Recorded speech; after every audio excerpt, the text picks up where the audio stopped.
dia a todos. Vamos então dar início ao assunto de hoje, que são as disfunções gastrointestinais, certo?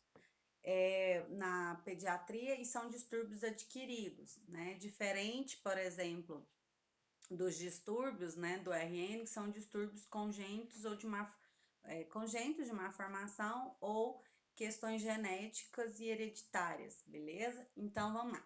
Quando eu falo de distúrbios gastrointestinais, eu estou falando da maior área de superfície que nós temos no corpo, né, de superfície. A maior área de extensão que nós temos no corpo, que é considerado, então, uma estrutura, um tubo, né? Uma estrutura muito extensa e que ela depende de vários tipos de órgãos para poder funcionar. Então, nós temos a estrutura gastrointestinal ou tubo digestivo ou digestório, as duas formas estão corretas, no qual ele inicia-se na boca, boca, orofaringe, faringe, esôfago, estômago, intestino delgado, intestino grosso, reto e ânus. Então, esse é o composto do tubo digestório. Mas nós temos os órgãos, as estruturas auxiliares. Então, na boca nós temos glândulas, no estômago nós temos presença de líquidos e substâncias que ajudam no processo de digestão. Nós temos o fígado, que é produtor da bile, né, que é uma substância que também ajuda no processo de digestão. Nós temos o pâncreas, que ele é um órgão endócrino e exócrino, que ele atua na produção de suco pancreático, né, de líquidos pancreáticos responsáveis também pelo processo de digestão, mas ele também é um órgão endócrino no qual ele produz alguns hormônios que ajudam também no processo de absorção de nutrientes e também de permeabilização de algumas substâncias para dentro das células. Nós temos o sistema nervoso, que está diretamente ligado à funcionalidade do processo digestivo, do processo absortivo. A absorção ela acontece em parte do intestino delgado e parte do intestino grosso. Nós temos o sistema vascular, que é extremamente importante na função gastrointestinal, porque é por meio dele que as substâncias são absorvidas e encaminhadas para as células, para nutrir essas células, e também é responsável por absorver não só os nutrientes, mas também os componentes como água, que é essencial para a vida celular, né? Então, basicamente, nós temos essa estrutura, não esquecendo da vesícula biliar, que ela armazena a bile que é produzida pelo fígado e ela vai liberando conforme necessidade ali na região do duodenal, que é a primeira porção do intestino delgado, onde é feito grande parte do processo digestivo dos nutrientes que são ingeridos, tá? Então, ela é uma área de extensa superfície, principal meio de troca entre o organismo humano e o meio ambiente, porque nós temos contato direto com o meio externo através da boca e através da cavidade anal. Lembrando que a ingestão de alimentos, ela pode, na via normal, né, gente? Ela acontece pela região oral e, consequentemente, vai tendo a finalização dela ou a excreta dela por meio da região anal. O intestino da criança é extremamente vulnerável a infecções devido à microbiota que ainda não está totalmente instalada, por isso que a criança apresenta em grande facilidade diarreias, tá? Alerta quando há perda de grandes volumes de líquido, porque hoje a gente vai aprender um pouquinho sobre esse processo, que quando a gente perde líquido, eu não sei se vocês sabem, né? Nós temos um quantitativo muito alto de água. A partir do momento que a gente perde uma porcentagem significativa desse líquido presente no nosso corpo, a gente evolui muito rápido para um choque hipovolêmico e, consequentemente, para um coma e evolui muito rápido para um estado, né, de coma, no qual vai evoluir para o óbito. Só que nós adultos, nós temos um peso corporal muito maior, então, querendo ou não, a porcentagem é a mesma. Se a criança perder a mesma porcentagem que eu em água, essa criança também vai ter o choque hipovolêmico, essa criança também vai entrar em necessidade hídrica e ela vai evoluir para o coma e ela vai evoluir para o coma e futuramente para o óbito, né? Só que a gente tem que lembrar o seguinte: quando eu tenho uma criança, eu tenho um peso significativo extremamente mais baixo. Não sei se vocês já pararam para pensar isso.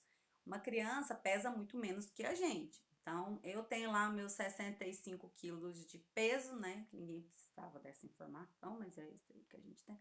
Então, correlacionado a quantitativo de peso, se eu for colocar a porcentagem, uma criança que pesa 8 quilos, ela pesa muito menos que eu. Então, correlacionado à porcentagem, por exemplo, 10% do meu peso são 6,5 kg, certo?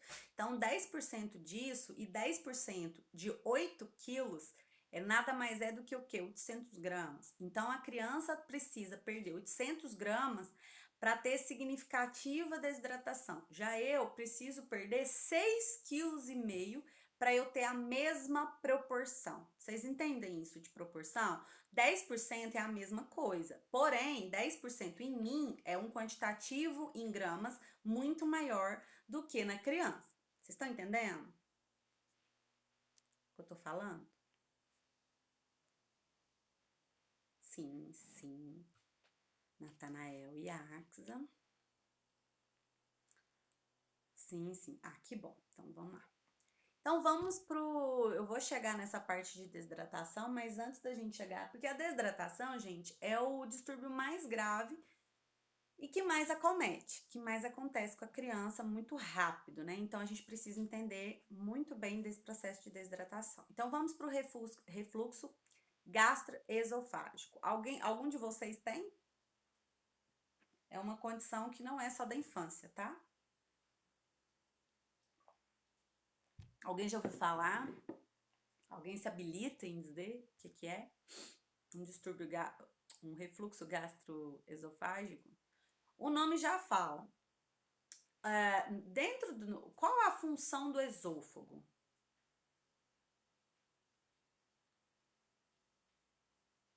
Esôfago, função, alguém? Ruth, você não entendeu, minha flor?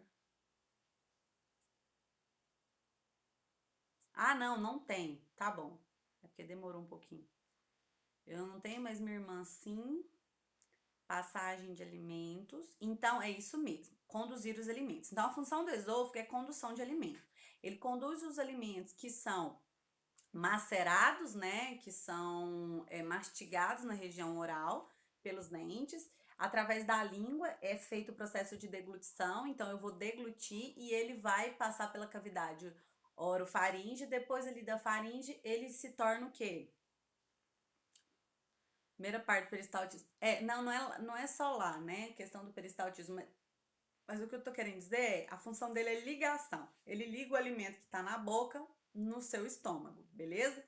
Então, ele não tem uma função de produção de substância, ele não tem uma função de absorção, ele não tem uma função de ajudar no processo de digestão. A única função que nós temos para o esôfago é de ligação. Ele é um transporte, ele é uma via, seria uma estrada, certo? Então, ele desce, a comida desce por meio da cavidade oral, vai entrar no esôfago e vai percorrer o esôfago. Tanto, claro que ele vai precisar da ajuda dos movimentos para ele conseguir chegar até o estômago. Quando ele chega no estômago, entre o esôfago e o estômago tem uma região chamada região de hiato, né? E existe um esfíncter.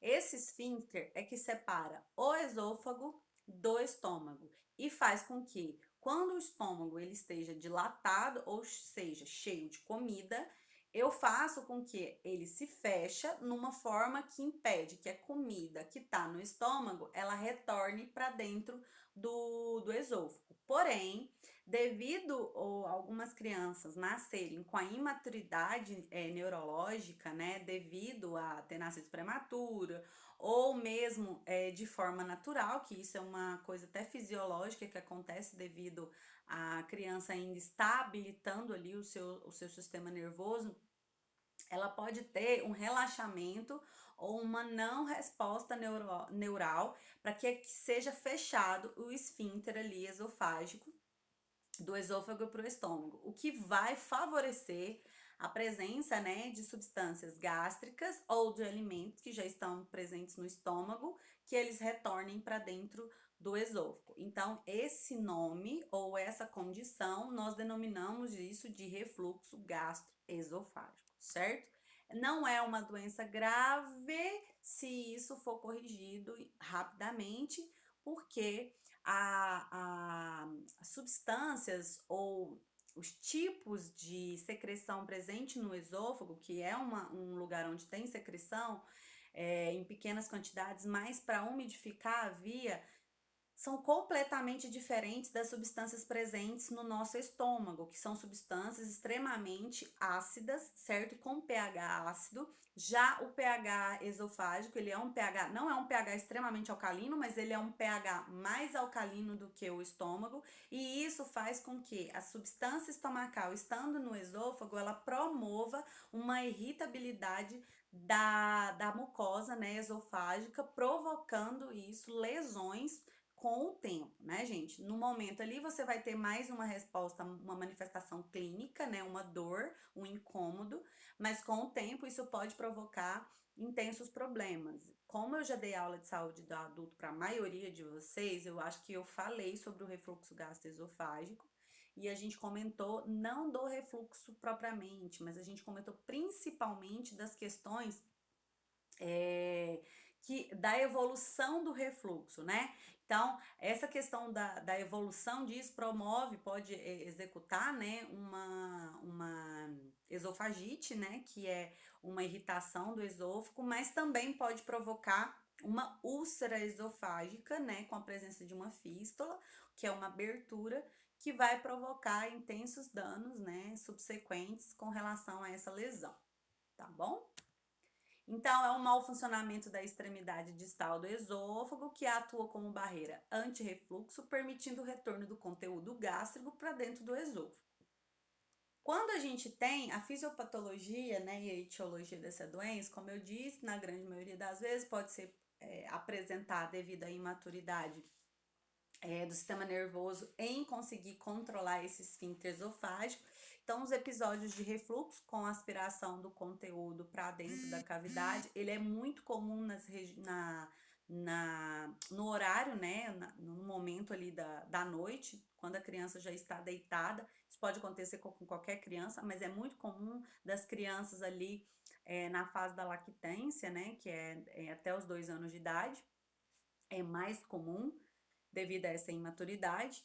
Então, durante o período noturno é mais fácil. Qual de vocês se arrisca em me dizer por que que à noite é mais fácil acontecer o refluxo? Quem vai ser um nerd, um ninja, para me responder?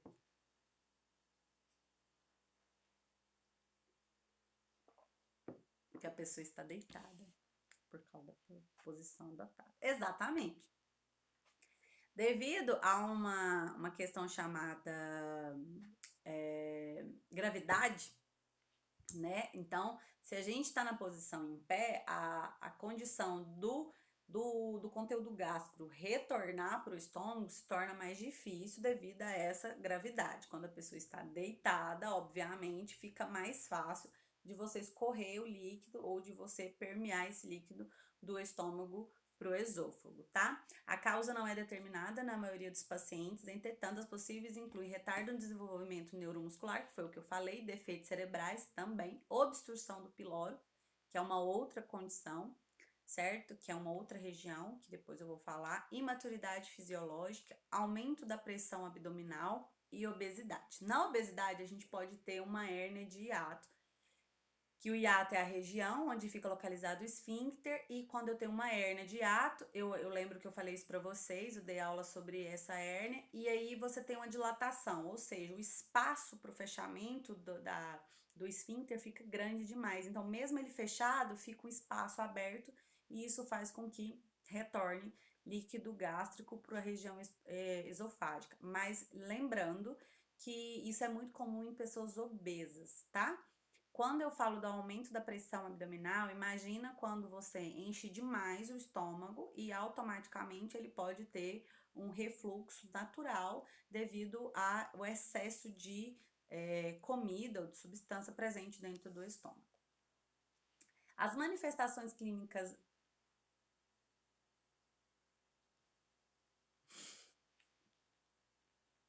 Ai, Degui, você tá, você tá aumentando muito o seu estômago, meu filho. Comendo mais do que tudo, né? A única coisa que faz é comer.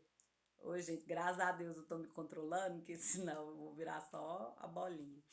Mas vamos lá, as manifestações clínicas, elas são diferentes de acordo com a faixa etária, isso é muito comum em criança, né? Quase todas as condições clínicas, as afecções, elas são diferentes dentro do grupo infantil, devido à faixa etária também. Então, vamos para as crianças ali até os 2 anos de idade. Nós temos vômitos e regurgitações, transtornos do sono, recusa-se em se alimentar, perda de peso, desidratação, sintomas respiratórios recorrentes e anemia. Vamos lá. Por que que provoca vômitos e regurgitações? Quem aí me diz? Por que que provoca vômito?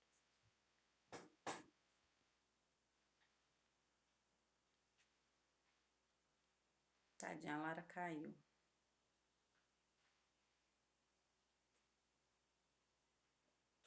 Alguém? Vamos de novo? Por que que o refluxo provoca vômitos?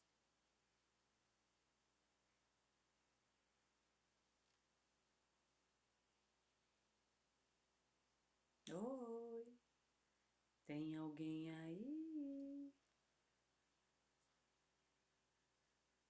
Ih, me ignorando. Sei, mas não sei. Nossa, Natanael, você tá tão filosófico hoje. Gente, a questão dos vômitos é óbvio. Se o conteúdo que está presente no estômago não é por isso que provoca o vômito, Axa. Quando você se alimenta, né, fica por um tempo maior, no seu estômago o alimento. E aí, devido à facilidade do refluxo, a criança deita, né, retorna para a região esofágica e o seu organismo entende que aquilo é uma presença de o quê? De uma substância ou de algo que esteja causando danos para o seu organismo. Então, todas as vezes que a gente ingere uma substância que ela não é reconhecida pelo organismo, que ela causa de certa forma um desconforto gástrico e você tende a retornar aquilo, a sensação que dá é de provocar vômitos. Então, por isso que a criança pode provocar vômitos ou regurgitar, ou retornar por meio de vômitos em si. Nem toda regurgitação chega a ser vômito. Transtorno do sono. Imagina a dor insuportável de um conteúdo ácido presente numa mucosa onde não é normalmente recebido ácido. Ou seja, aquilo vai provocar a sensação de ardor, que a gente chama de pirose ou vulgo queimação. Então, essa pirose, ela vai ocasionar uma sensação de incômodo muito grande na região esofagiana, no que vai provocar os distúrbios do sono daquele bebê. Recusa se alimentar. Por que que ele se recusa a alimentar? Devido à sensação de incômodo presentes ali no esôfago, porque incomoda, porque dói. Então, essa dor faz com que a criança não se alimente. Sintomas respiratórios recorrentes. Quem sabe me dizer por que que provoca sintomas respiratórios recorrentes?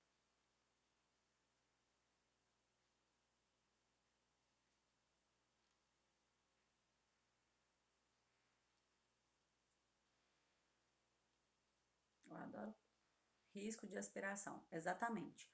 Devido a essa regurgitação, principalmente quando a criança está deitada, né, ela pode ter essas respostas de regurgitação. Eu tenho um retorno alimentar no qual a criança pode retornar até a região orofaríngea e ela broncoaspirar aquilo através da laringe e, consequentemente, do traqueia, né? Então, conteúdos alimentares dentro da cavidade respiratória, o que pode provocar futura pneumonia aspirativa e até a morte da criança, dependendo do quantitativo ou das vezes, e os micro-organismos presentes nesse alimento que vão causar diretamente infecção nas vias aéreas inferiores, tá? Eu tenho perda de peso, porque se a criança se recusa a alimentar, automaticamente eu tenho perda de peso. Desidratação, porque a criança pode não conseguir ingerir, né? Porque ela sempre, tudo que ela come, ela tende a vomitar. Então, ela pode apresentar uma diminuição dos nutrientes e também da água que é absorvida, porque não vai ter alimentos seguindo ali pelo tubo digestivo, o que vai provocar um risco de desidratação. Já nas crianças com mais idade, maiores de 2 anos, eu tenho os vômitos intermitentes, pirose, que é essa queimação. Aí você fala assim, mas professora, no bebezinho não tem pirose? Tem pirose, gente, só que ele não fala pra você, né? Ele não vai virar pra você e falar assim, tô com queimação, até porque alguns deles nem falam, tá bom? Então, vômitos intermitentes, pirose, desconforto abdominal, sintomas respiratórios também por broncoaspiração, né, ou que podem evoluir para uma pneumonia aspirativa, recusas a se alimentar por causa da dor que provoca, no qual a gente chama de disfagia, a odinofagia, então eu tenho dificuldade de se alimentar, dor ao se alimentar e a anemia, porque ele não está absorvendo os nutrientes que ele necessita e isso vai provocar uma alteração lá na produção, né, ou na manutenção das células vermelhas sanguíneas, que são os eritrócitos, né? Então a gente chama de hematócritos. Então, o diagnóstico, ele é feito primeiro pelos históricos dos hábitos alimentares dessa criança, porque algumas dessas crianças podem provocar o refluxo devido à intolerância alimentar a alguns tipos de alimentos. Muito comum em criança que tem intolerância à lactose. Então, criança que tem intolerância à lactose, ela ingere substâncias com a presença da enzima, da lactose, né? E isso vai provocar o quê? Uma alteração significativa da proteína presente no organismo e como ela não produz a enzima, né, a lactase, que vai fazer a quebragem dessa lactose e a absorção disso, é o que faz a pessoa ter todas essas respostas. E uma delas é o refluxo. Não só, tá, gente? Quem tem intolerância à lactose tem outros transtornos além disso, tá bom? Então a gente vai tentar buscar pelos hábitos alimentares se isso é uma coisa nova ou se é uma coisa que sempre acontece com a criança, que é extremamente comum. Então, isso já é muito comum da gente rastrear e investigar uma intolerância alimentar.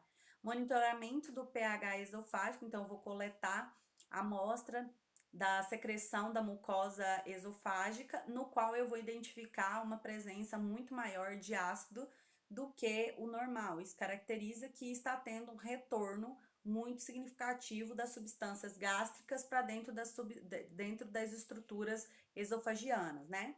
A endoscopia, que é um dos que mais podem ajudar no processo diagnóstico, já que a endoscopia, que é um exame através de uma câmera que é introduzida por via endoscópica, por via esofágica. Então, eu introduzo essa cânula com a câmera, no qual eu vou visibilizar, vou ter a visibilização ali da região da mucosa, que vai estar hiperemiada, pode estar edemaciada também, e também com presença de úlceras, tá? Não é comum em criança, porque o tempo que ela tem de vida não é o suficiente para apresentar uma lesão significativa na região da mucosa esofágica. É mais uma questão da irritabilidade, né, da hiperemia e também da presença de edema, que fica edemaciada a região ali, tá?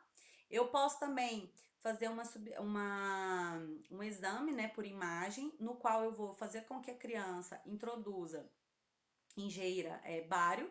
Esse bário modificado, quando eu faço uma videofluoroscopia, então através de um exame de imagem, a criança você consegue ver, né, que ela vai estar em posição deitada, você consegue ver como se fosse uma coisa luminescente, você vê a presença do bário na região esofágica devido ao refluxo que tem o retorno ali do estômago pro esôfago, tá bom? O tratamento é aliviar os sintomas, principalmente a dor, para que essa criança não pare de se alimentar, prevenir as complicações como a pneumonia aspirativa e a desidratação, que é o mais grave. Por incrível que pareça, a desidratação em crianças ela se torna mais grave do que uma infecção, por exemplo. Por quê?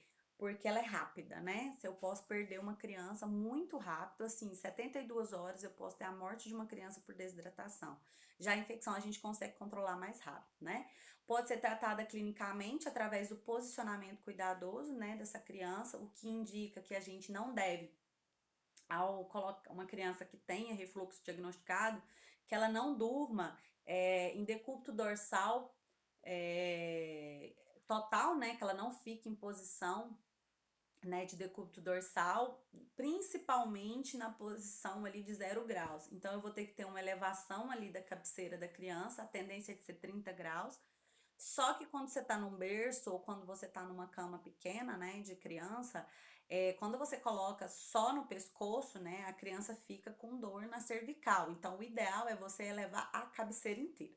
Como é uma cama hospitalar, que a gente consegue levar só a cabeceira, a gente fala para colocar ou debaixo do colchão, certo? Ou ali debaixo da cama, um calço, no qual vai ter uma elevação ali significativa do berço ou da cama que a criança dorme, tá bom? E se com medicação, que também é utilizado para ajudar ao controle do esfíncter, não for suficiente, aí essa criança tem que entrar por procedimento cirúrgico. Não é tão comum em crianças porque a gente consegue reverter o quadro. A grande maioria das crianças, elas se curam sozinhas do processo de refluxo, tá bom, gente? Principalmente as crianças menores de 2 anos. Já as crianças maiores de 2 anos, que já não é um problema novo, já é um problema um pouco mais antigo, pode ser que a criança não consiga, porque não é algo do funcionamento neurológico, não é algo de imaturidade do sistema nervoso, e sim algo já instalado, já é um problema significativo, que aí a gente já tem que entrar ou com medicação ou com tratamento cirúrgico, tá bem? Dúvidas?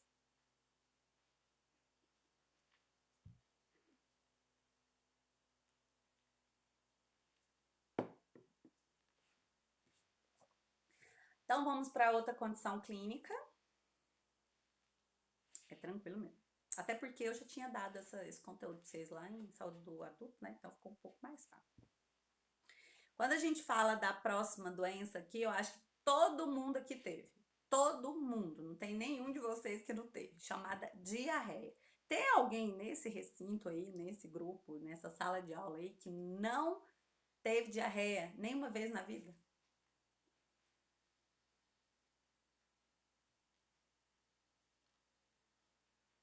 Vou morar aqui esperando essa resposta, porque não vai ter, né, gente? Então, diarreia. O que é a diarreia? Qual o significado? Você tem direto, minha filha? Liga, não, eu também tenho. Eu tenho síndrome do intestino irritável, então, muito comum.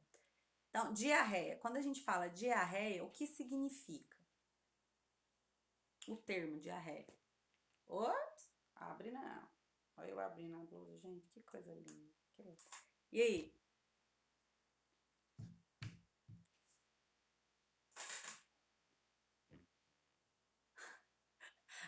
A Ianca tem intolerância à lactose, ou seja, extremamente rica nessa condição clínica. Diarreia aí é mato, né, minha filha? E aí, gente? É só não comer lactose, menina.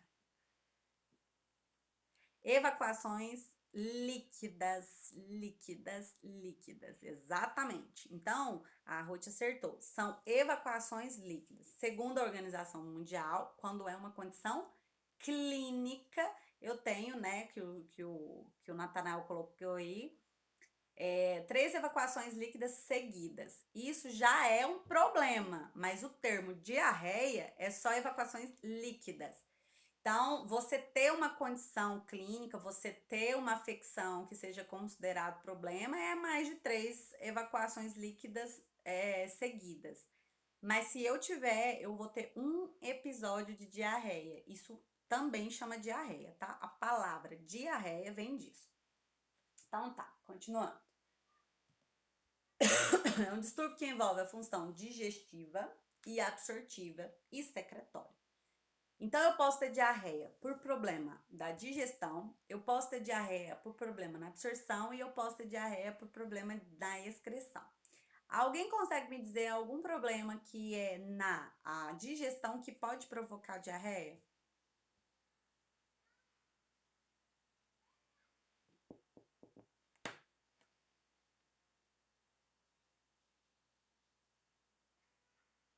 Algo estragado.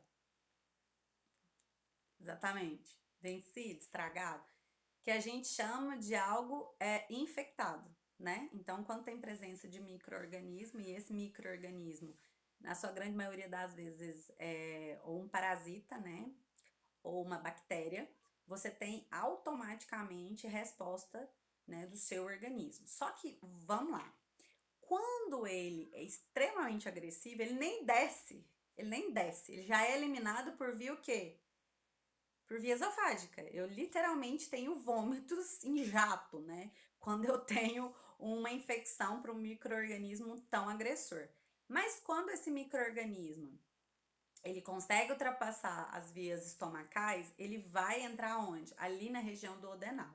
E é ali no duodeno que é feito o quê? O processo de digestão de grande parte dos nutrientes que nós ingerimos. Então, se eu não consigo fazer devido ao processo infeccioso do meu organismo não conseguir digerir, porque aquele alimento está agredido, eu tenho uma resposta, né, neurológica de manda isso embora o mais rápido possível. Passou para as vias intestinais, gente, a gente não vomita, tá? Não é comum. Então eu vou fazer o quê? Eu vou acelerar os movimentos peristálticos para eu eliminar o mais rápido possível aquele agente agressor do meu estômago, do meu intestino, do meu organismo. Então ele vai acelerar os movimentos peristálticos e o que vai provocar automaticamente a eliminação. Gastrite.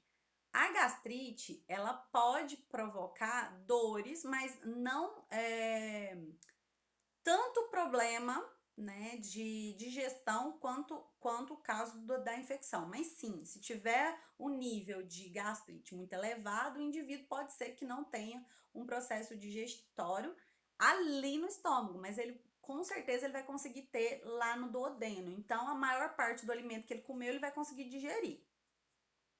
Agora, quando eu tenho na função absortiva, aí tem trem, viu, gente? Tem coisa pra boa. Por exemplo, intolerância alimentar. O indivíduo, quando ele tem intolerância alimentar, ele não consegue digerir, certo? Ele não vai conseguir digerir o alimento lá na região estomacal ou duodenal, ele não digere, e, consequentemente, se não está digerido, ele não é absorvido e ele vai ser eliminado.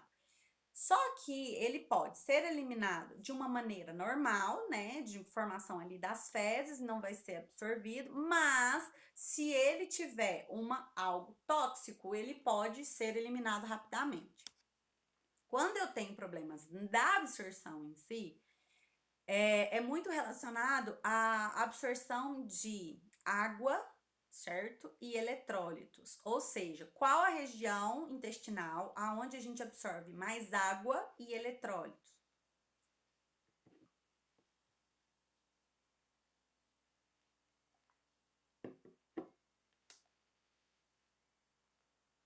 Qual a região intestinal? Exatamente. É no cólon, né? É no intestino grosso. Então, é através